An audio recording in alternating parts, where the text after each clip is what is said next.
హైదరాబాద్ శివారు ప్రాంతాల్లో గంజాయి ముఠాలు బరితెగిస్తున్నాయి. తాజాగా బోడుప్పల్ కమాన్ వద్ద గంజాయి బ్యాచ్ బీభత్సం సృష్టించింది. మత్తులో తూగుతూ సామాన్య ప్రజలను భయభ్రాంతులు గురిచేయడమే కాకుండా చివరికి శాంతి భద్రతలను కాపాడాల్సిన పోలీసులను ఎదిరించి కలకలం సృష్టించారు. బోడుప్పల్ కమాన్ పరిసర ప్రాంతాల్లో రాత్రి వేళలో ఈ గంజాయి బ్యాచ్ హల్చల్ చేస్తోంది. రోడ్డు మీద వెళ్లే వాహనదారులను పాదచారులను అకారణంగా అడ్డుకుని బెదిరింపులకు పాల్పడుతున్నారు. నిన్న రాత్రి కూడా ఇదే తరహాలో గొడవలకు దిగడంతో స్థానికులు పోలీసులకు సమాచారం అందించారు. అయితే సమాచారం అందుకున్న పోలీసులు అక్కడికి చేరుకున్నప్పటికీ ఈ ముఠా వెనక్కి తగ్గలేదు. పోలీసులను చూసి భయపడాల్సింది పోయి మత్తులో ఉన్న యువకులు పోలీసులపైనే మరింత ఆగ్రహం వ్యక్తం చేస్తూ వాగ్వాదానికి దిగారు. పోలీసుల ముందే రెచ్చిపోతూ హంగామా చేయడంతో అక్కడి ప్రజలు భయంతో వణికిపోయారు. చివరికి పోలీసులు వారిని అదుపులోకి తీసుకునేందుకు తీవ్రంగా శ్రమించాల్సి వచ్చింది. నిత్యం రద్దీగా ఉండే బోడుప్పల్ కమాన్ వద్ద ఇలాంటి ఘటనలు జరగడంపై స్థానికులు తీవ్ర ఆందోళన వ్యక్తం చేస్తున్నారు. గంజాయి బ్యాచ్లపై ఉక్కుపాదం మోపి రాత్రి వేళలో పెట్రోలింగ్ పెంచాలని పోలీసులను కోరుతున్నారు.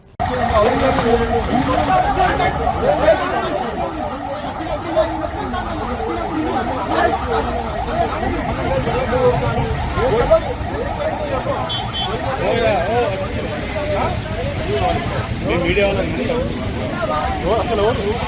వాళ్ళు అదే సార్ ఏం జరిగిందని చెప్తాను పట్టుకోవాలని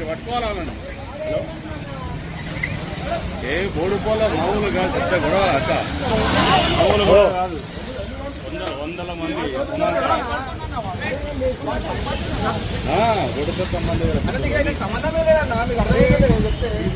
ఏం న్యూసెన్స్ రా మొట్టలో న్యూసెన్స్ రోడ్ల మీద ఒకరికి ఏం గొడవ అయితే